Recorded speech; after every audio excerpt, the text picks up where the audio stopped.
रुक जा दुष्ट जादूगर, मैं तुझे राजकुमार को नुकसान पहुंचाने नहीं दूंगा, ना ही तेरा ये यज्ञ पूरा होने दूंगा मैं।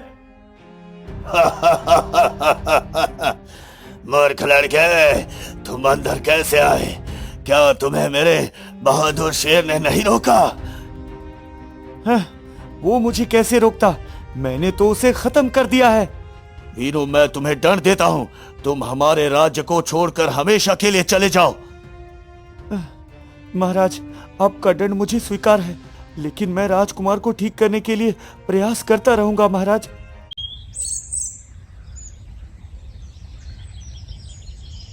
आजमगढ़ एक सुंदर राज्य था। वहाँ राजा विजय सिंह राजपाट संभाला करते थे। वो बहुत ही बहादुर राजा थे। प्रजा का ध्यान रखना वह अपना पहला कर्तव्य समझते थे। राजा विजय सिंह की एक महारानी थी, उनका नाम सुमति था। महाराज और महारानी का एक पुत्र भी था, जिसका नाम राजकुमार नवीन था। एक दिन राजा दरबार में बैठे हुए थे। बताइए मंत्री जी, प्रजा को कोई समस्या तो नहीं हो रही? सभी लोग प्रसन्न तो है ना? मेरे राज्य में कोई भी व्यक्ति भूखा नहीं रहना चाहिए। तभी एक घायल किसान महाराज के दरबार में पहुंचता है। रक्षा कीजिए महाराज, हमारी जान बचाइए महाराज, अब आप ही हमें बचा सकते हैं, अब आप ही हमें बचा सकते हैं महाराज। ठीक है, बताओ क्या हुआ है तुम्हें? तुम इतने अधिक घायल कैसे हो गए? आखिर किसने तुम पर हमला किया है? महाराज, उस खुखार शेर ने मुझ पर हमला कर दिया। बड़ी मुश्किल से मैं अपनी जान बचा कर आया हूँ, और तो और उसने तो अरे तुम पूरी बात क्यों नहीं बताते? सारी बातें ठीक ठीक और जल्दी से बताओ हमें। हाँ महाराज, शेर ने राजकुमार पर हमला कर दिया। राजकुमार अब नहीं रहे महाराज। अब तक तो वो राजकुमार के पूरे शरीर को खा चुका होगा महाराज, खा चुका होगा। क्या ये सब कब हुआ? क्या तुमने अपनी आंखों से सब कुछ होते हुए देखा है? बताओ। हाँ महाराज, मैंने अपनी आंखों से देखा है महाराज। किसान जंगल से लकड़ी लेकर जा रहा होता है। आज तो सूखी लकड़ियां मिल गई, जल्दी से इन्हें बाजार ले जाकर बेच देता हूँ। हाँ। किसान देखता है कि काली गुफा के पास एक शेर और राजकुमार में बातचीत हो रही है। ओए, यदि तुम यहाँ से नहीं गए तो मैं तुम्हें पूरी तरह से खत्म कर दूंगा राजकुमार। अपनी शक्तियों पर इतना अधिक घमंड मत करो। हाँ। अच्छा, आखिर इस गुफा में ऐसा क्या है जो तुम मुझे आगे बढ़ने नहीं देते? मैं जानता हूँ कि इस गुफा के अंदर क्या हो रहा है। ये गुफा मेरे राज्य की सीमा में आता है और मुझे ये देखने का पूरा अधिकार है कि यहाँ पर क्या हो रहा है। यदि एक कदम भी आगे बढ़ाया तो मृत्यु के लिए तैयार हो जाओ राजकुमार। किसान लकड़ी फेंककर राजकुमार के पास जाता है।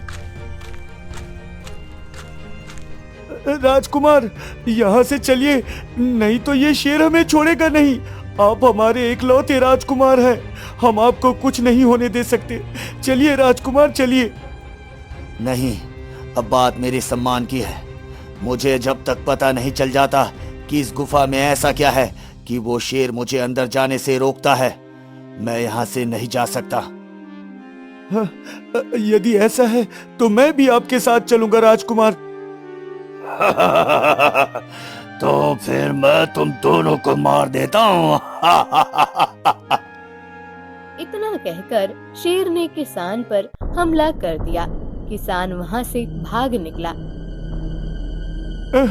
महाराज, उस शेर ने मुझे बुरी तरह से घायल कर दिया। राजकुमार तो अब खत्म हो चुके हैं महाराज। मंत्री जी, किसान को राजवैद्य के पास ले जाइए और ध्यान रहे इनके इलाज में कोई कमी नहीं होनी चाहिए। सैनिकों, इन्हें लेकर जाओ। किसान 2 सैनिकों के साथ वहाँ से चला जाता है।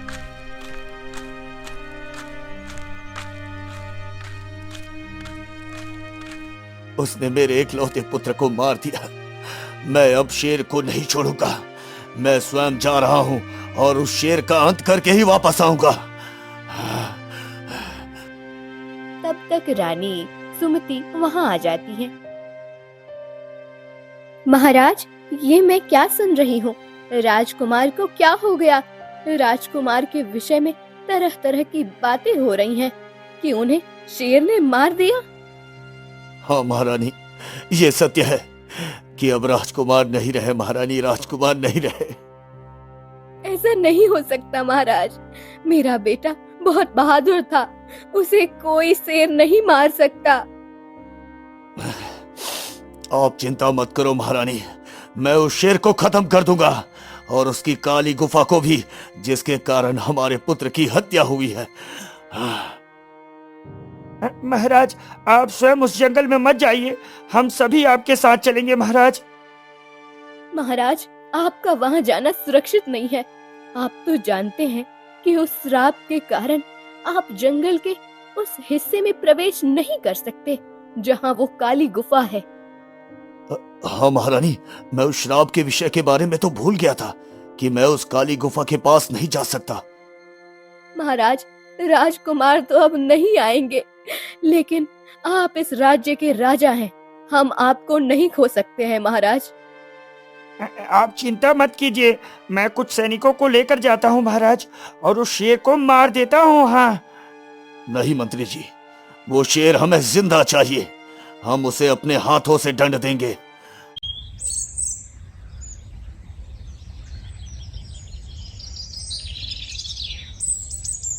कुछ समय बाद मंत्री कुछ सैनिकों के साथ दरबार में आता है।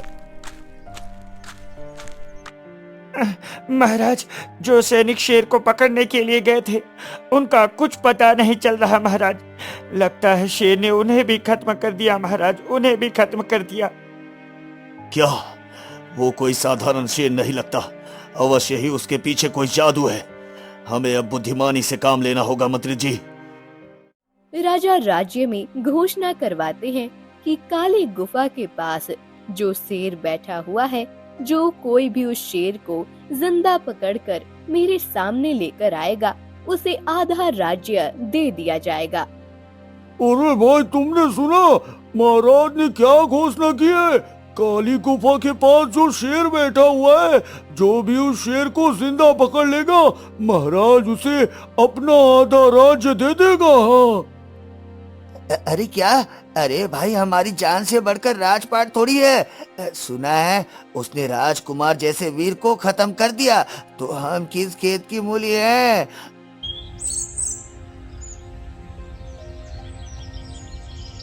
इस गांव में वीनू नाम का एक भोला सा लड़का अपने बूढ़े माता पिता के साथ रहता है।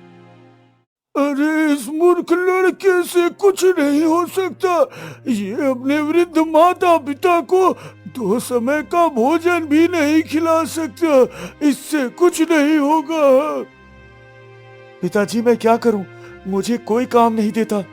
आज ही मैं सेठ के पास गया था, लेकिन उसने भी मुझे मूर्ख कहकर वहां से भगा दिया। पिताजी, चिंता मत करो बेटा, तुम्हें कोई ना कोई काम अवश्य मिल जाएगा। वीनू दुखी होकर वहां से चला जाता है। अरे तुमने ही इसे सर पर चढ़ाया है और इतना मूर्ख हो गया है ये।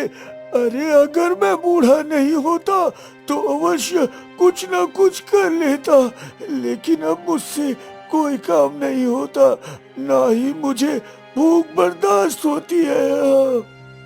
हमारा बेटा बहुत बहादुर है जी, आप उसे मूर्ख कहकर उसका अपमान मत कीजिए।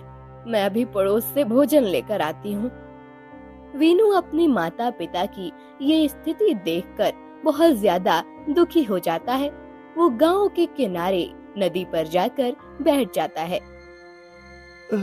आखिर मैं अपने माता पिता की सहायता कैसे करूं? गांव के लोग तो मुझे मूर्ख कहते हैं, मुझे कोई काम नहीं देते। मैं कैसे करूं अपने माता पिता की सहायता?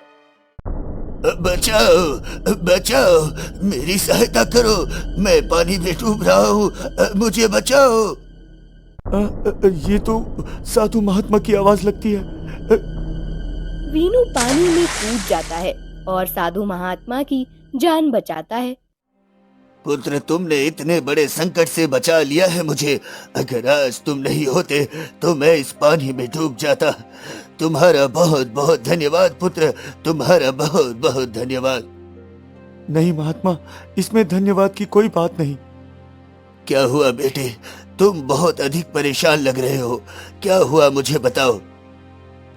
साधु महात्मा, गांव के सभी लोग मुझे मूर्ख समझते हैं। कोई मुझे काम देने को तैयार नहीं होता। मेरे बूढ़े माता पिता को मुझसे ही आशा है। मैं तुम्हें आशीर्वाद देता हूँ बेटा। जल्दी सब लोग तुम्हारा बहुत सम्मान करेंगे, लेकिन ऐसा अवसर मिलेगा जब तुम स्वयं को बुद्धिमान सिद्ध करोगे। मैं तुम्हें एक ऐसा मंत्र बताता हूँ जिसे तुम बड़े से बड़े जादूगर का सामना कर सकोगे। हाँ। साधु बीनू को मंत्र सिखाते हैं। घनघोर संकट में जब तुम इस मंत्र को बोलोगे तो तुम्हारी समस्या तुरंत दूर हो जाएगी। हाँ। वीनू साधु से आशीर्वाद लेकर गांव में निकलता है और देखता है कि कुछ लोग पेड़ के नीचे बैठकर बातचीत कर रहे हैं। अरे भाई, अब तो राजा को अपनी घोषणा वापस लेनी चाहिए। भला किसमें इतनी हिम्मत जो जिंदा शेर पकड़ लेगा। हाँ हाँ भाई, व्यक्ति चाहे जितना भी बहादुर हो, लेकिन सामने शेर देखकर डर ही जाता है। हाँ। वीनू खड़े होकर उन दोनों की बातें सुन रहा होता है। वीनू सोचता है कि अगर वो शेर को जिंदा पकड़ने में सफल हो गया तो उसके घर की गरीबी हमेशा के लिए दूर हो जाएगी। उसके माता पिता बहुत ज्यादा खुश हो जाएंगे। इसके लिए मैं जाऊंगा और राजा के लिए शेर को जिंदा पकड़कर मैं लाऊंगा। हाँ, अब तुम्हारी ही कमी थी। आओ, तुम भी आओ। अरे, जिस लड़के को इस गांव में कोई काम पर नहीं रखना चाहता, अब वो शेर पकड़ेगा। अरे भाई, इसे भी तो अपनी बुद्धि को प्रयोग करने का एक अवसर देना चाहिए, क्यों? हाँ भाई, विनी को एक अवसर मिलना चाहिए। चलो इसे राजा के पास लेकर चलते हैं। क्यों विनू, राजा के पास चलोगे? अब वही निर्णय करेंगे कि तुम्हें शेर पकड़ना चाहिए या नहीं।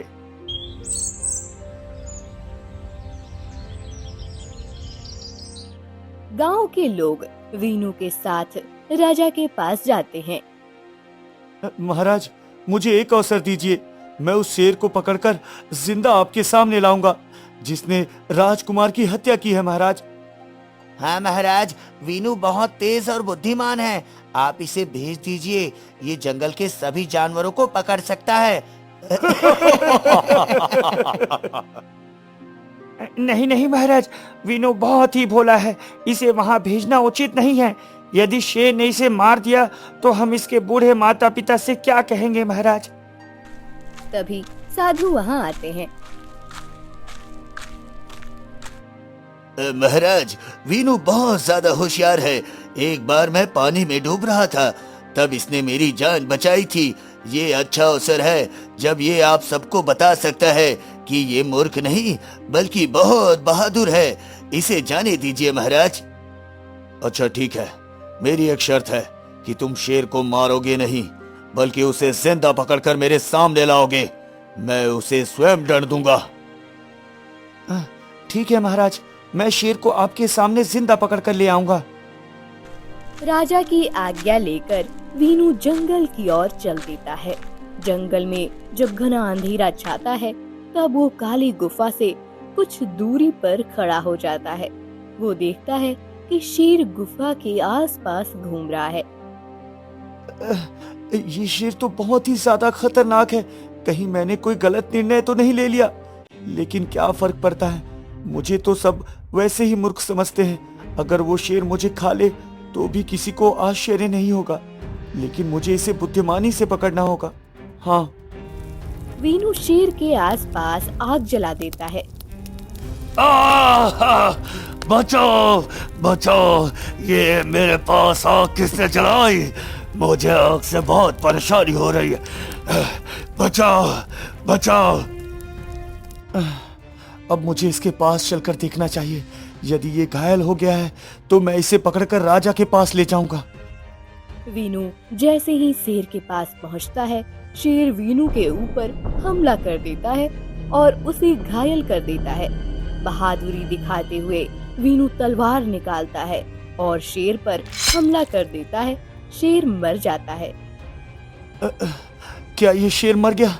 लेकिन अब मैं राजा से क्या कहूंगा? राजा ने तो शेर को जिंदा पकड़कर लाने की बात कही थी। अब मैं वापस कैसे जाऊं?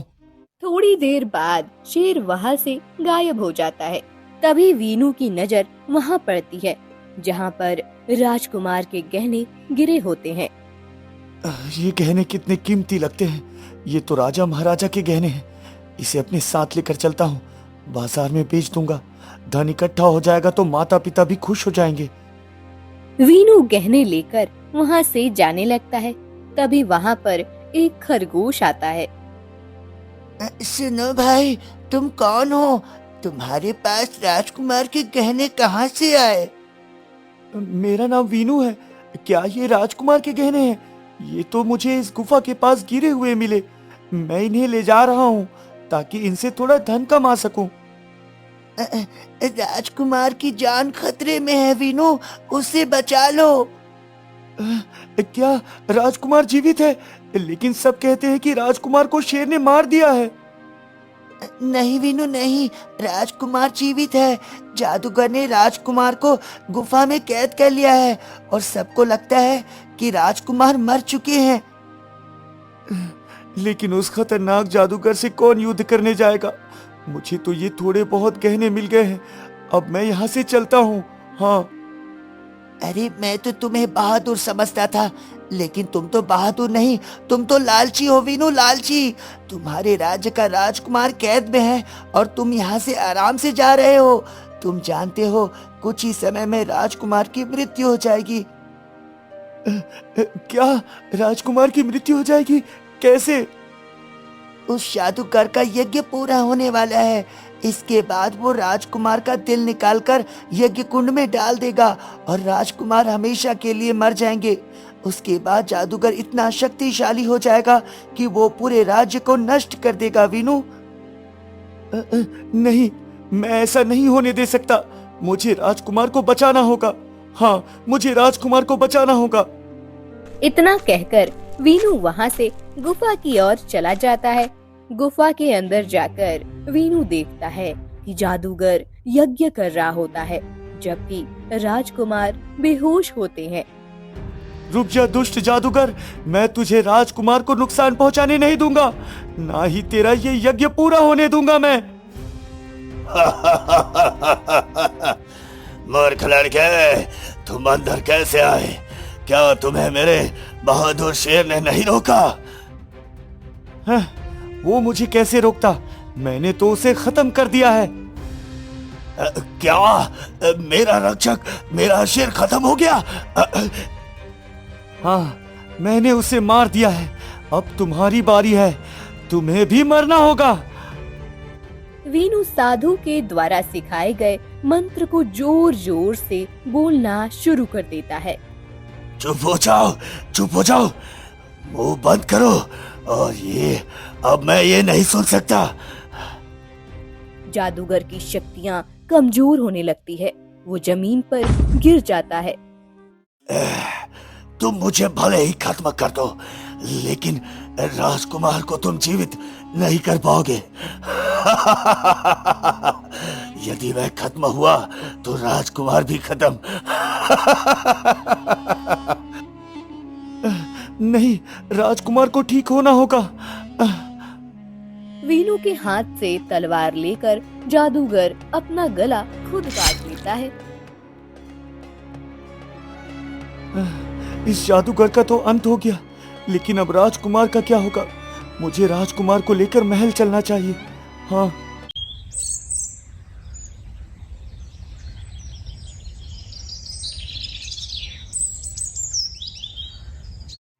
वीनू राजकुमार को लेकर महल आता है। मेरा पुत्र जीवित है। मेरा पुत्र जीवित है। महाराज, जादूगर के जादू के प्रभाव से राजकुमार बेहोश है।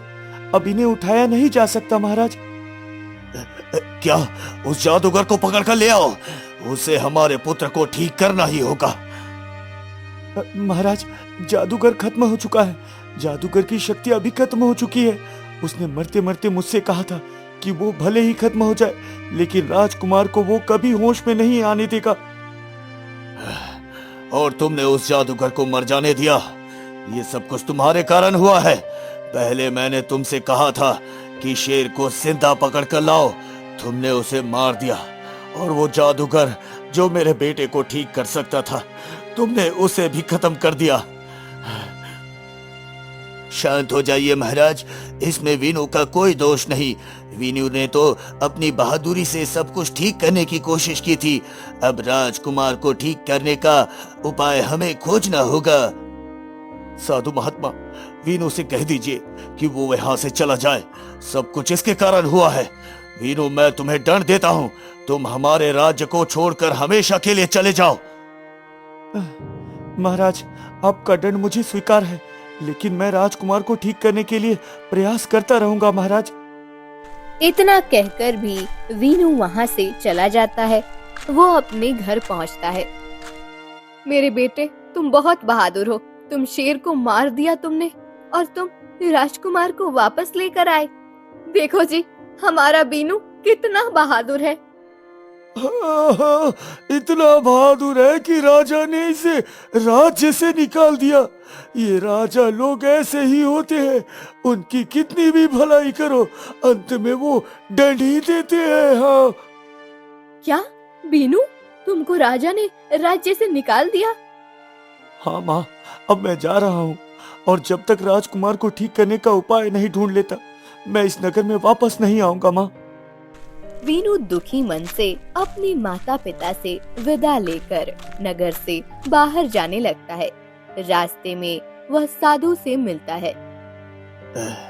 मैं जानता हूँ वीनू कि महाराज ने तुम्हें राज्य से निकाल कर ठीक नहीं किया। राजकुमार की जो हालत है उसमें तुम्हारा कोई दोष नहीं बेटा। साधु महात्मा, मेरे जीवन का एक ही लक्ष्य है, राजकुमार को हर हाल में स्वस्थ करना। आप ही मुझे कोई उपाय बताइए महाराज। साधु महात्मा वीनू से बताते हैं। मैं जानता हूँ वो जादूगर अभी भी जीवित है। उसे इतनी आसानी से खत्म नहीं किया जा सकता। उसने स्वयं को तलवार से खत्म कर दिया है। ये तुम्हारी आंखों का धोखा है बेटा, धोखा। तो वो मुझे कहाँ पर मिलेगा? मुझे बताइए, मैं उसे पकड़कर महल लेकर आऊंगा। बेटा, वो बहुत शक्तिशाली है और लोगों को धोखा देने में माहिर है। इससे पहले भी वो कई बार अपनी मृत्यु का नाटक कर चुका है। क्या वो अभी भी जीवित है? लेकिन उसने मेरे सामने अपने ऊपर तलवार से वार किया था महाराज। मैंने उसे मरते हुए देखा था। हाँ वीनू, लेकिन उसने तुम्हारे साथ छल किया था। अपनी जादुई शक्तियों से उसने ये नाटक रचा था बेटा। तो साधु महाराज, अब फिर मैं उसे कैसे पकड़ सकता हूँ? तुम्हें उसे पक्षी के रूप में कैद करना होगा। यदि उस जादूगर को पक्षी बना दिया जाए तो उसका सारा जादू समाप्त हो जाएगा और वो वैसा ही करेगा जैसा तुम उससे कहोगे। अच्छा ठीक है महात्मा, मैं उस जादूगर को पक्षी के रूप में जरूर कैद करूंगा। लेकिन उसके लिए तुम्हें बहुत बहादुरी से काम करना होगा। उस जादूगर को पक्षी बनाना इतना आसान नहीं। इसके लिए तुम्हें जंगल से एक दुर्लभ पौधा लेकर आना होगा जिसकी रक्षा स्वयं नाग कर रहा है।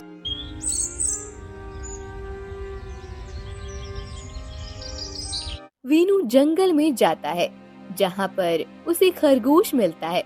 वीनू खरगोश को सारी बात बताता है। हाँ, मैं तुम्हारी मदद जरूर करूंगा मित्र, तुम बहुत ही बहादुर हो। सबसे पहले हमें उस दुर्लभ पौधे की तलाश करनी चाहिए। वीनू और खरगोश जंगल में दुर्लभ पौधा ढूंढने में लग जाते हैं। देखो, शायद ये वो दुर्लभ पौधा हो सकता है।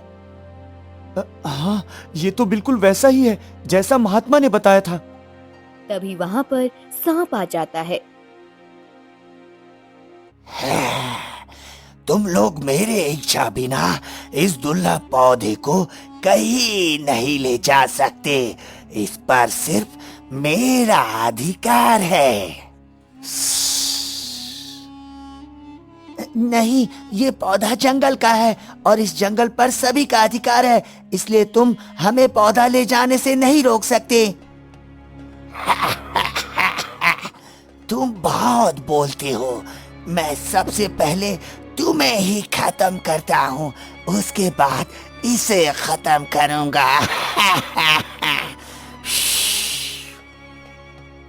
नहीं नहीं, ये मेरा मित्र है, इसे कुछ मत करो तुम। देखो बीनू, मैं तुम्हें ये दुर्लभ पौधा दे सकता हूँ, लेकिन इसके लिए तुम्हें इस खरगोश की बलि देनी होगी, क्योंकि अभी मेरा ताजा ताजा मांस खाने का मन कर रहा है। नहीं नहीं, ऐसा नहीं हो सकता, ये निर्दोष है, इसे मैं तुम्हें नहीं दे सकता। मित्र, यदि ऐसा करने से तुम्हें अपने कार्य में सफलता मिलती है तो मैं तैयार हूँ इस सांप का भोजन बनने के लिए। तुम तो एक मनुष्य हो, मनुष्य के सामने जानवरों की जीवन की भला क्या महत्व। इस खरगोश को मुझे सौंप दो। हाँ। नहीं, बात जानवर या इंसान की नहीं, ये मेरा मित्र है, मुझे इससे स्नेह है और मैं इसे तुम्हें नहीं दूंगा। चलो खरगोश मित्र, हम कोई और रास्ता ढूंढते हैं। खरगोश और वीनू वहाँ से जाने लगते हैं। रुको, मैं तुम दोनों की मित्रता देखकर बहुत प्रसन्न हूँ। मैं तुम्हें ये दुर्लभ पौधा अभी देता हूँ। रुको। सांप वीनू को दुर्लभ पौधा दे देता है। वो दुर्लभ पौधा लेकर वीनू साधु महात्मा के पास जाता है। साधु महात्मा, मैं ये पौधा लेकर आया हूँ जिससे जादूगर को पक्षी बनाया जा सकता है। साधु महात्मा उसे दुर्लभ पौधे से एक जल तैयार करते हैं। ये लो दुर्लभ पौधे से बना हुआ जल, इसे उस जादूगर के ऊपर डाल देना, वो तुरंत ही पक्षी बन जाएगा। ये लो। वीनू जल लेकर जंगल की तरफ आ जाता है। चिंता मत करो मित्र, हम मिलकर उस जादूगर को पकड़ लेंगे। वो जादूगर जंगल के पूर्व दिशा में एक पेड़ के नीचे रहता है। इस समय वो केवल रात्रि में बाहर आता है। हाँ, जब वो रात्रि के समय बाहर आए तब हमें उस पर ये जल फेंकना होगा। जल फेंकते ही वो पक्षी के रूप में बदल जाएगा। हाँ, जब वो रात्रि के समय बाहर निकलेगा तब मैं उसे अपनी बातों में फंसा लूंगा और उसी समय तुम उस पर जल डाल देना, जिससे वो पक्षी बन जाएगा।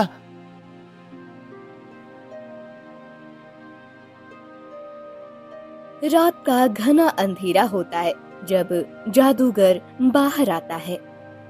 अरे तुम कितने बुज़दिल हो जो यहाँ छुप कर बैठे हो। किससे डरते हो, राजा से या फिर उससे जिसने तुम्हारे प्रिय शेर को मार दिया था? हाँ।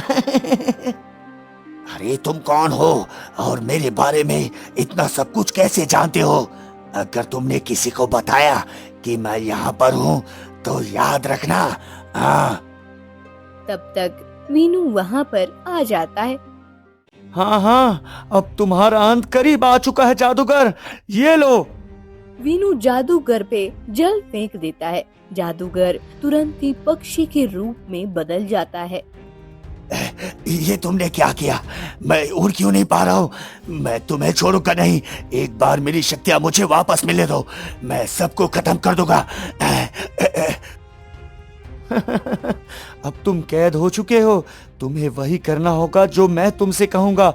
अगर तुमने मेरी बात नहीं मानी तो तुम जीवन भर पक्षी बनकर ही यहीं पड़े रहोगे। नहीं, ऐसा नहीं हो सकता। तुम बताओ मुझे क्या करना है।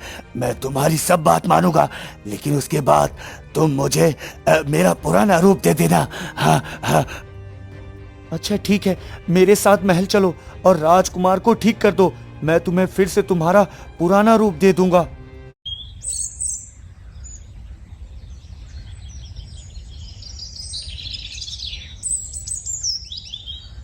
वीनू पक्षी को लेकर महल जाता है। दरवाजे पर उसे राजा के सैनिक रोक लेते हैं। अरे अब यहाँ क्या लेने आए हो? पहले ही तुम्हारे कारण राजा और रानी बहुत दुखी है। तुम्हें अंदर जाने की आज्ञा नहीं है। लेकिन मैं राजकुमार को ठीक करने का उपाय लेकर आया हूँ। एक बार मुझे राजा से मिलने तो दो। अरे इसे यहाँ से भगाओ, नहीं तो राजा हमें दंड दे देंगे। भगाओ इसे। नहीं, एक बार मैं राजकुमार को ठीक कर दूं, फिर यहाँ से चला जाऊंगा। तब तक महारानी वहाँ पर आती हैं। अरे क्या हुआ?